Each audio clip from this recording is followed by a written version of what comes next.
कुर्बानी करेंगे? कौन कौन करेंगे इंशाअल्लाह? हाथ उठाओ तो अल्हम्दुलिल्लाह मैं देखना चाहता हूँ।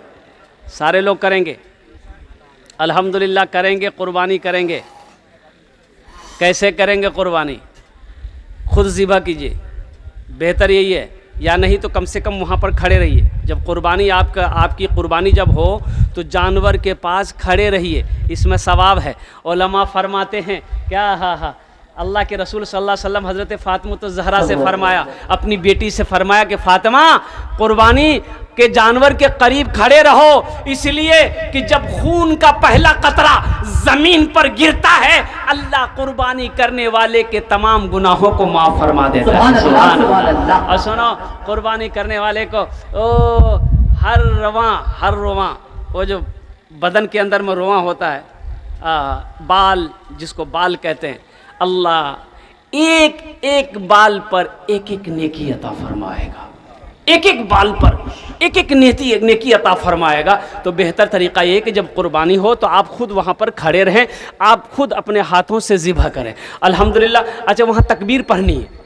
अच्छा देखिएगा, अगर वहाँ पर कुर्बानी हो रही है, आपने कसाई को बुलाया, अब वो कसाई कुर्बानी करेगा, अब कसाई के मुँह में भर मुँह गुटका है। अरे गुटका खाइए नहीं, इधर हो, कसाई के मुंह में भरमू गुटका। अब वो कसाई भी छुड़ी लिया, आपने भी छुड़ी लिया, आप तकबीर पढ़ लिए, कसाई ने तकबीर नहीं पढ़ी, वो जानवर आपके लिए हराम हो गया, उसका गोश्त खाना आपके लिए जायज़ नहीं होगा। इसलिए कसाई को भी तकबीर पढ़नी होगी। कसाई को बोलिए पहले गुटका थूको, कुल्ली करो, बाद में गुटका का बोरा ला के रख देगा। कसाई को भी तकबीर पढ़नी है, आपको भी पढ़नी है। यानी तो एक आदमी अगर कोई करे तो वो तकबीर पढ़े। तकबीर क्या है? बिस्मिल्लाहि अल्लाहु अकबर। बिस्मिल्लाहि बोलो भाई, बिस्मिल्लाहि, हाँ, बिस्मिल्लाहि अल्लाहु अकबर। बिस्मिल्लाहि अल्लाहु अकबर करके छुरी चला देना, बिस्मिल्लाहि अल्लाहु अकबर। कुर्बान जाओ। ए अल्लाह, हमारे नौजवानों को, हमारे बच्चों को अल्हम्दुलिल्लाह सुम्मा अल्हम्दुलिल्लाह सही तरीके से कुर्बानी करने की तौफीक अता फरमा दे। देखिए बताया गया कि ऊँट की कुर्बानी। अच्छा, ये चीज़ देखा गया है बाज़ार में, आप जब माल ख़रीदने जाएंगे, अच्छा भैंस गाय अगर हम लोग देखते हैं तो क्या देख के लेते हैं भाई? भाई दांत देख के लेते हैं ना, क्या देख के लेते हैं बोलिए? बोले दांत लोच गए हो। और कितना बेचने वाला बेचना है, उनको बेचारे को मजबूरी हो, कहे हाँ दांत लोच गए। बोले कहाँ दांत नहीं छे? बोले नहीं, उम्र बहुत छिगेगा, दांत नहीं निकल लो छे अभी। तो दांत कहीं निकलते भाई, उसकी बातों पे एतबार नहीं करना। ये दांत निशानी है कि जब माल जानवर का 2 साल उम्र हो जाएगी तो दांत निकलेगा, ये उसकी पहचान है। और एक बात याद रखिएगा, 2 साल से कम दिन होंगे तो कुर्बानी उसकी नहीं होगी। उम्र अगर 2 साल से कम, ऊँट 5 साल, ऊँट की उम्र कई साल होना चाहिए बोलिए? और गाय और भैंस की उम्र कम से कम 2 साल। कितने साल? 2 साल। और बकरा बकरी की उम्र 1 साल, बकरा और बकरी की उम्र 1 साल। और जो दुम्बा है ना, अगर वो फरवा है, तरोताज़ा है, तो 6 महीना का भी है, लेकिन लगता है, देखने में लगता है कि ये साल भर का होगा, तो वो 6 महीने का दुम्बा भी अल्हम्दुलिल्लाह सुम्मा अल्हम्दुलिल्लाह उसकी कुर्बानी जायज़ है। लेकिन यह दुम्बा नहीं पाया जाता है। ए अल्लाह, हमारे नौजवान, हमारे बच्चे, हमारे बुजुर्ग यहाँ पर बैठे हैं, या अल्लाह हम सबको इस अजीम सुन्नत हज़रत इब्राहीम अला नबी जाना वाली सलात व तस्लीम की अजीम सुन्नत को हम सबको अदा करने की तौफीक अता फरमा दे। आमीन बोलो अल्हम्दुलिल्लाह। भाई तुम कोई घर में कोई काम पड़ जाए, तुम कर्जा लेकर काम पूरा करते हो, ये कुर्बानी भी करो। कुर्बानी क्यों नहीं करोगे? इसमें हिकमत न है। बखील की दोस्ती अल्लाह से नहीं हो सकती, सखी बनो, सखी। हजरत इब्राहीम अलैहिस्सलाम को अल्लाह ने हुक्म दिया, मेरे इब्राहीम कुर्बानी दो। सुबह नींद खुली, 100 ऊँट ज़िबा कर दिए। कितने ऊँट ज़िबा किए भाई? दूसरी रात फिर ख्वाब देखे, मेरे इब्राहीम मेरे राम को कुर्बानी दो। फिर उठे, 100 ऊँट कुर्बानी कर दिए। ये 9वीं ज़िलहिज्जा की रात, कल की जो रात है, 9वीं ज़िलहिज्जा की रात को अल्लाह ने कहा कि मेरे इब्राहीम मेरे राम है, अपने बेटे की कुर्बानी करो। अब वो भी बेटा अब सोचो सही, हज़रत इब्राहीम अलैहिस्सलाम की उम्र 80 साल हो गई थी, तब जाकर हज़रत इस्माईल अलैहिस्सलाम पैदा हुए। बुढ़ापे में अल्लाह ने बेटा दिया, बुढ़ापे में।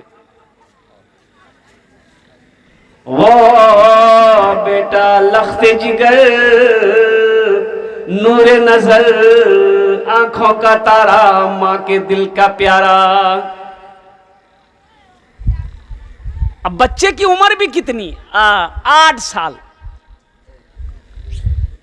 अब सोचिए तो सही, जिस बेटे को कई कई रातें जग कर अल्लाह की बारगाह में मांगा हो, जिस बच्चे को 80 साल की उम्र में अल्लाह ने एक बेटा दिया, और उसके बारे में अल्लाह कह रहा है मेरे इब्राहिम इस बच्चे को मेरी राह में कुर्बान कर दो। इम्तिहान देखो भैया, हम लोग कर पाएंगे? अरे बोलिए, हम लोग कर पाइएगा? हम लोग क्या इम्तिहान देंगे? हम लोग इम्तिहान के लायक नहीं है, एक बात याद रखिएगा। हाँ ना, हम लोग इम्तिहान दे सकते हैं, ये तो पैगंबरों का शेवा है। आजमाइश है तो पैगंबरों ने दी, इम्तिहान तो पैगंबरों ने दिया। हम लोग पैगंबर, हम लोग इम्तिहान के लायक नहीं है, आजमाइश के लायक नहीं। ये अल्लाह हम तमामियों को, ये अल्लाह हर इम्तिहान से, हर आजमाइश से हम सब की हिफाजत फरमा। आमीन बोला था अल्हम्दुलिल्लाह।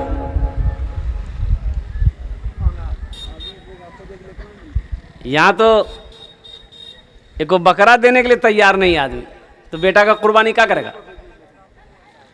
एक हिस्सा देने को तैयार नहीं आदमी, 2000, 3000, 4000 रुपए खर्च करने को तैयार नहीं, तो भला वो बेटा को कुर्बान करेगा?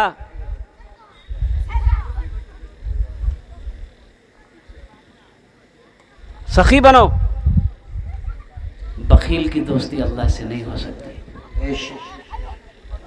बखील की दोस्ती अल्लाह से नहीं हो सकती। अच्छा, बखील जाने हो ना? नहीं नहीं, बखील नहीं जानते? हे देख रहे हो, अगर बखीला के कह के, बखीलर 4 क्वालिटी है। क्या क्वालिटी है बोलिए? बखील, बखील कितना हुआ? अब भाई कितना हुआ बोलो ना? कंजर, कंजूस, मक्खी चूस। अब तक एक ही जान लिया। ये सबसे लो क्वालिटी है, मक्खी चूस।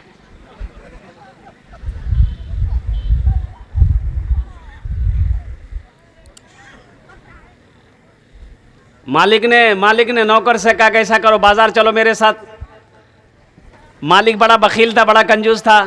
वो नौकर मालिक के साथ आगे आगे मालिक के पीछे पीछे नौकर जा रहा है। आगे जाकर मालिक ने 1 रुपए का मूंगफली लिया। भाई 1 रुपए का मूंगफली लिया मालिक ने।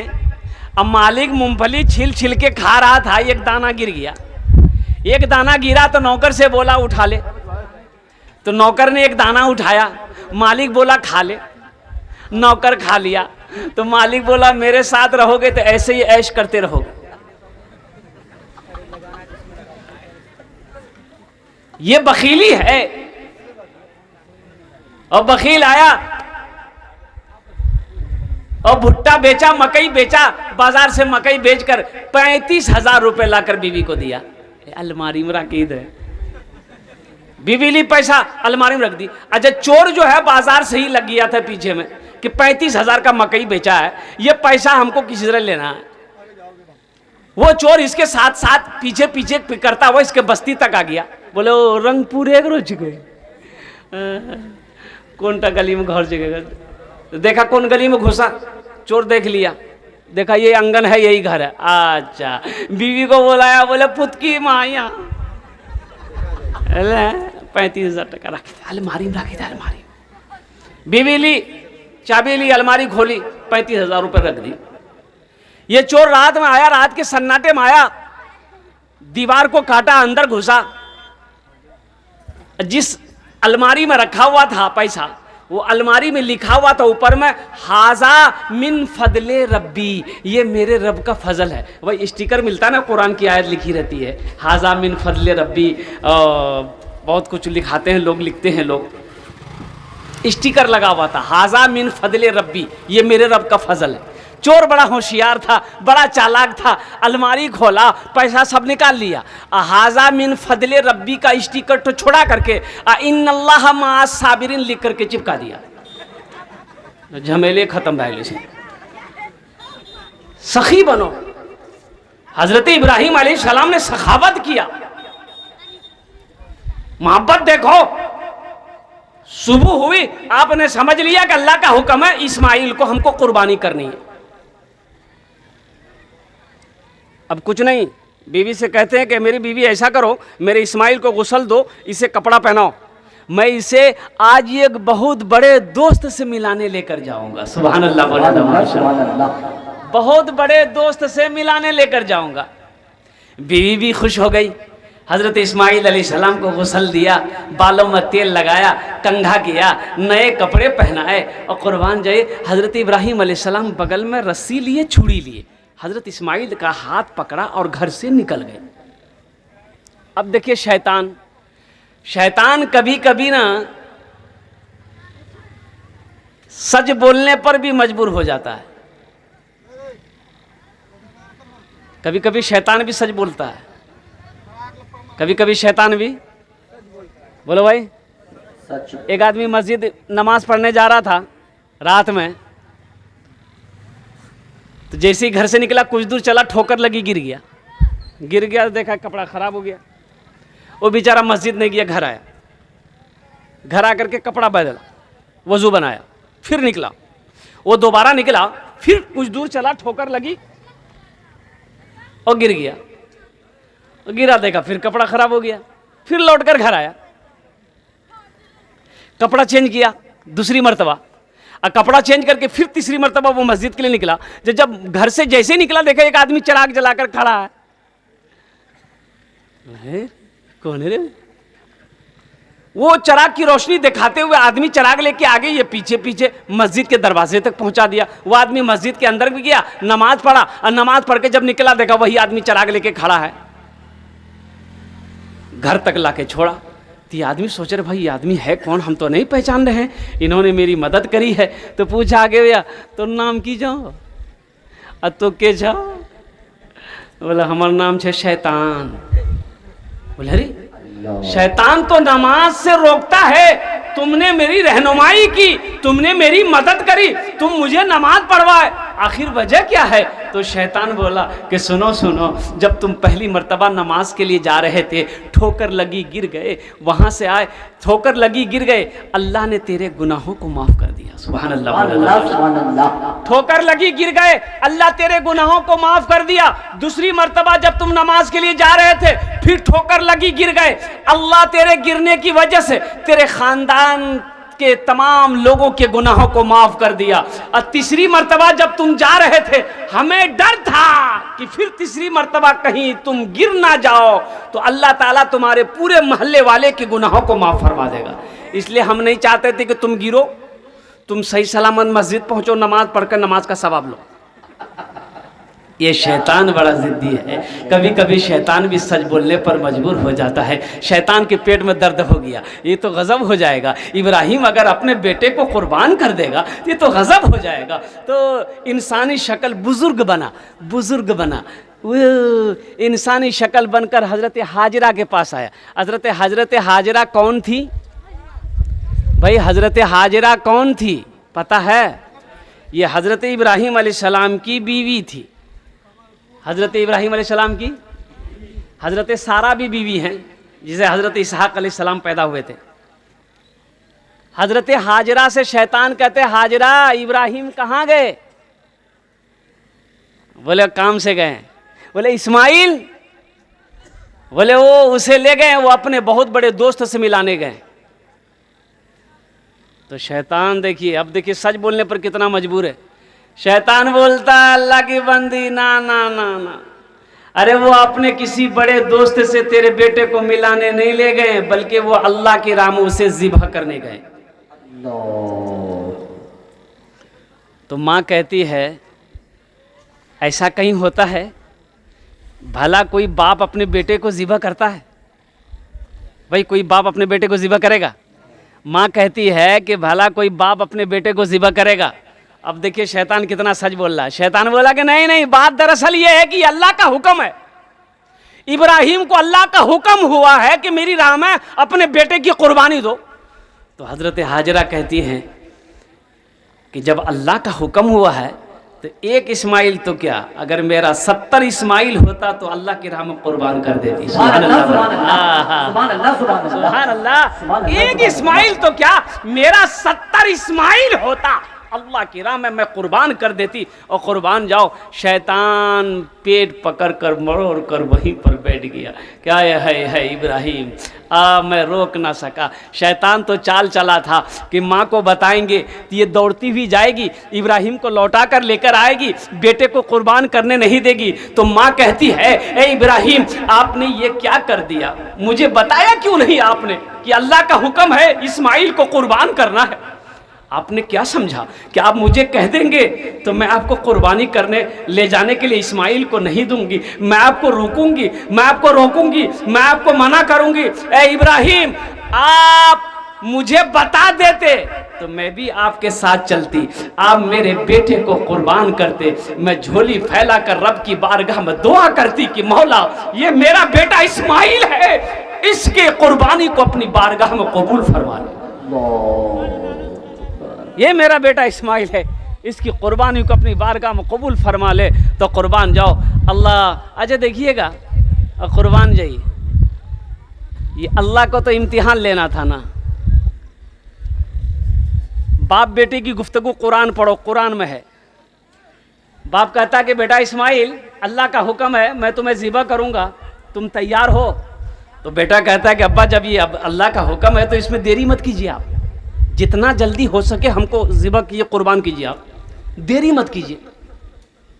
और अब्बा हुजूर ये मेरे इन हाथों को ना बांध दीजिएगा, आहा मेरे हाथों को बांध दीजिएगा, कहीं ऐसा ना हो कि उस वक्त मैं अपने हाथों को हिलाऊं और आपको ज़िबा करने में कोई परेशानी हो। और अब्बा हुजूर मुझे पेट के बल लिटाइएगा, कहीं ऐसा ना हो अगर सीधे अगर आप मुझे ज़िबा करेंगे मेरे चेहरे देखकर आपको रहम आ जाए, आपका हाथ ना चले।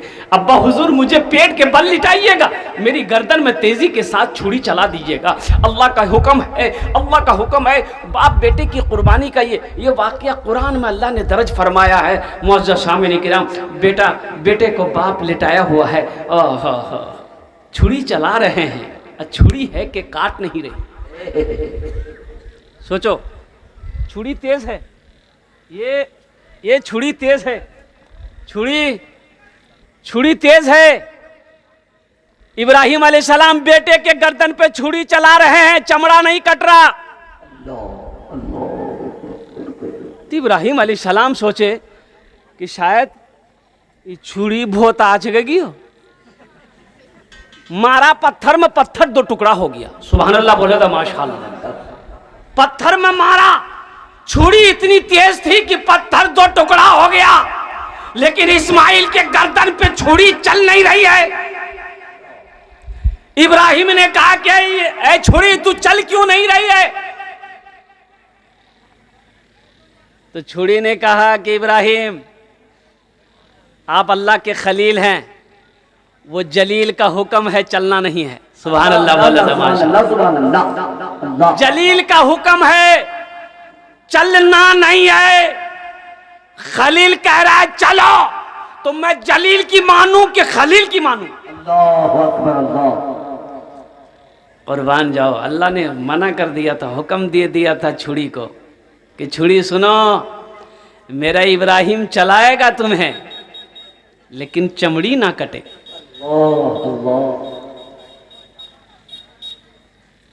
अल्लाह ने हजरत जिब्रील को हुक्म दिया, जिब्रील ये दुम्बा लेकर जाओ जन्नत में से, और मेरे इस्माइल को हटाओ, दुम्बे को कुर्बानी दो। और दुम्बा तो यहाँ नहीं मिलता, अरब ममालिक आप जाएंगे वहाँ पर दुम्बा मिलता है।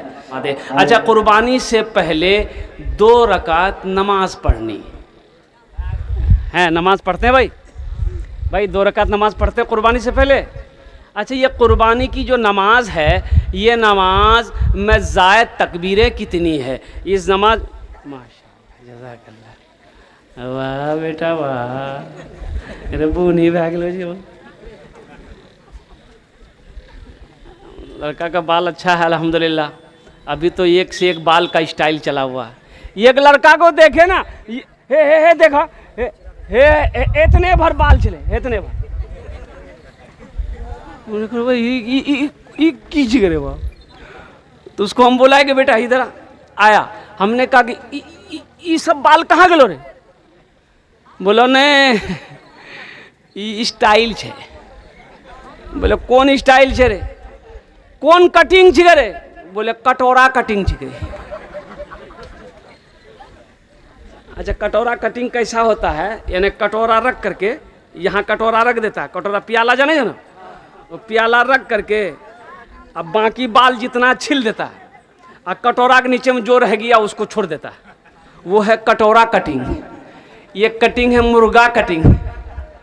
अब मुर्गा कटिंग कैसे? खाली बीचे में बाल, खाली बीचे में बाल। अब कौन कौन कटिंग है? अल्लाह के रसूल सल्लल्लाहु अलैहि वसल्लम इरशाद फरमाते हैं कि कुर्बे क़यामत की ये भी निशानी होगी। कुर्बे क़यामत की एक निशानी ये भी होगी कि लोगों के सरों पे एक हिस्से में बाल होंगे, दूसरे हिस्से में बाल नहीं होगा। हा, आज देखिए हमारे नौजवानों को, आज देखिए हमारे बच्चों को बाल कटिंग कराने का तरीका है। यहाँ बाल नहीं है, यहाँ बाल है, यहाँ बाल नहीं है, यहाँ बाल है। इसलिए नौजवानों, नबी के सीरत के मुताबिक जिंदगी गुजारो ताकि दुनिया भी सवर जाए, आखिरत भी बन जाए।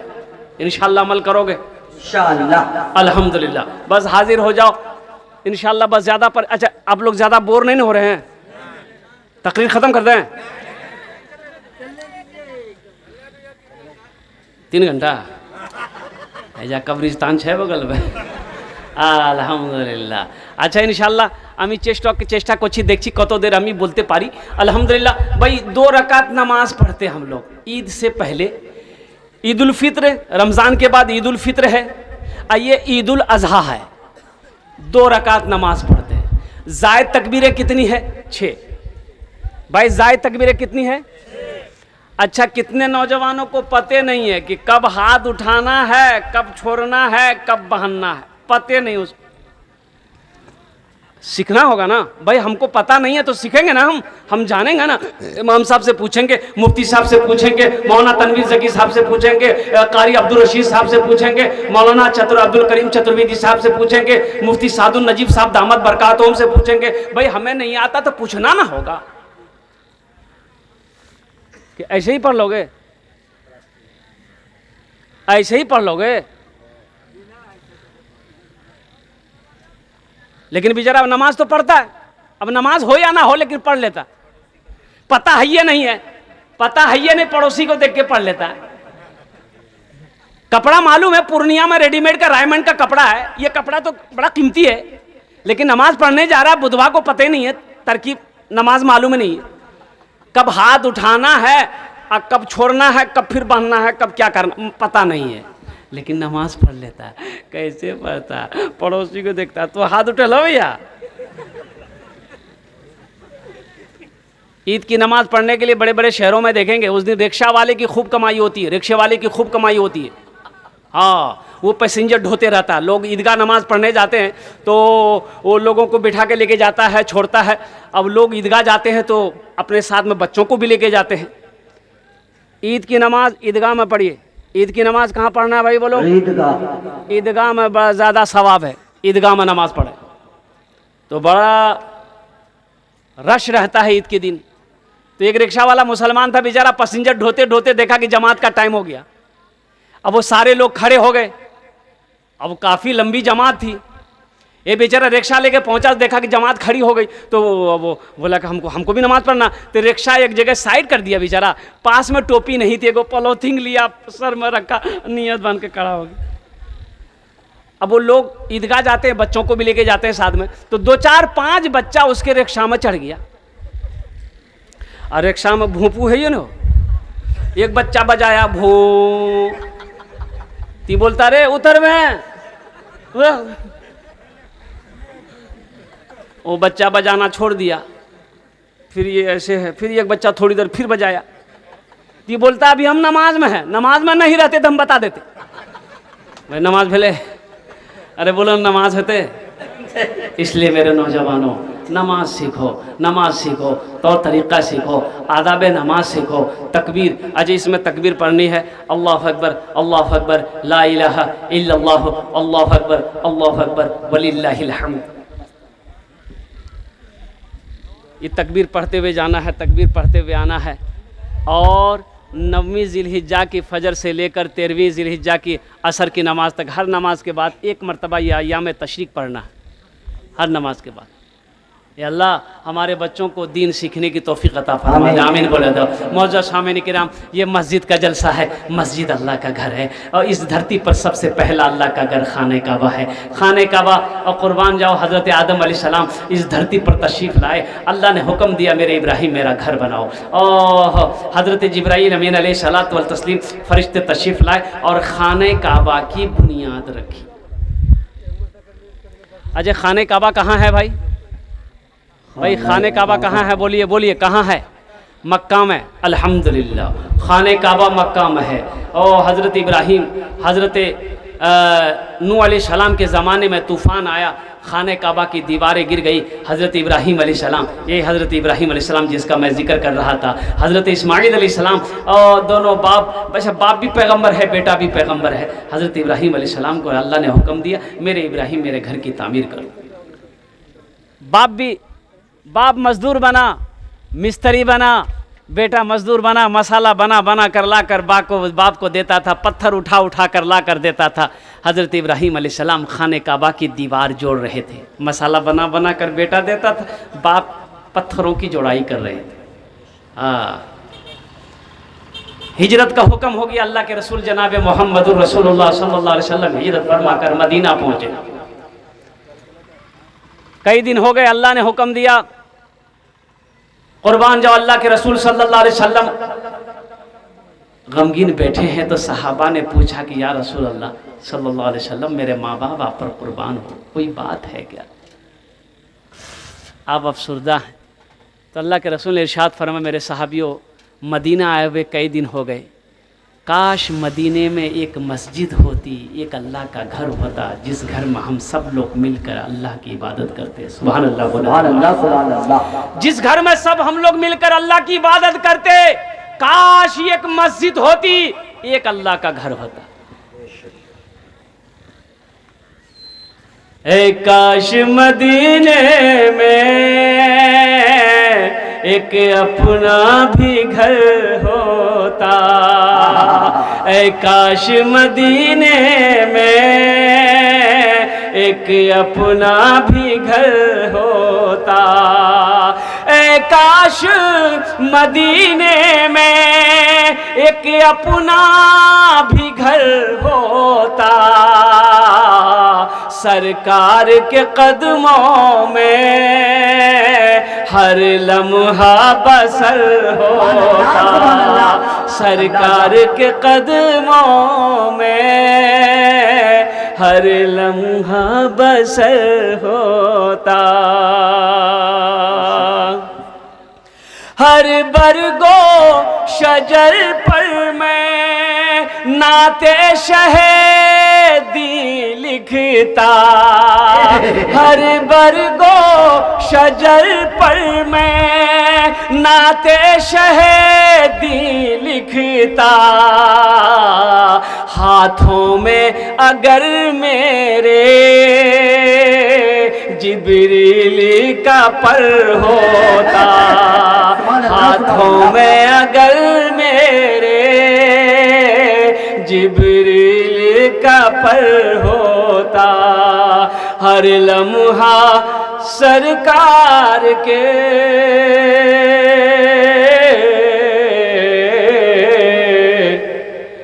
हर लम्हा बसर होता।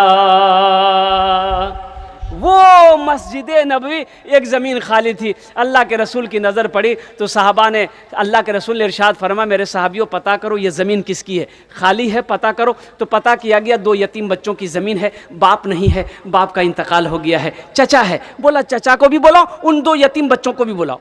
बुलाए गए, बैठा, सलाम किया। अल्लाह के रसूल सल्लल्लाहु अलैहि वसल्लम इरशाद फरमाते हैं कि ये ज़मीन तुम्हारी है? कहा कि या रसूलल्लाह मेरी है। कहा कि बेचोगे? कहा कि आप क्या करेंगे? ज़मीन लेकर आप क्या करेंगे? तो खत्ताब ने फरमाया कि इस ज़मीन पर हम अल्लाह का घर बनाएंगे, इस ज़मीन पर अल्लाह का घर बनाएंगे, मस्जिद बनाएंगे। वो शख्स तैयार हो गया, एक रकम तय हुई, एक रकम तय हुई। तो मजमे में से एक सहाबी खड़ा हुआ कि या रसूल अल्लाह, मस्जिद नबवी की ज़मीन की जो कीमत तय हुई है उसकी कीमत मैं अकेले अदा करूँगा। सुभान अल्लाह, बोला जा माशाअल्लाह। उस मस्जिद की कीमत मैं अकेले अदा करूँगा।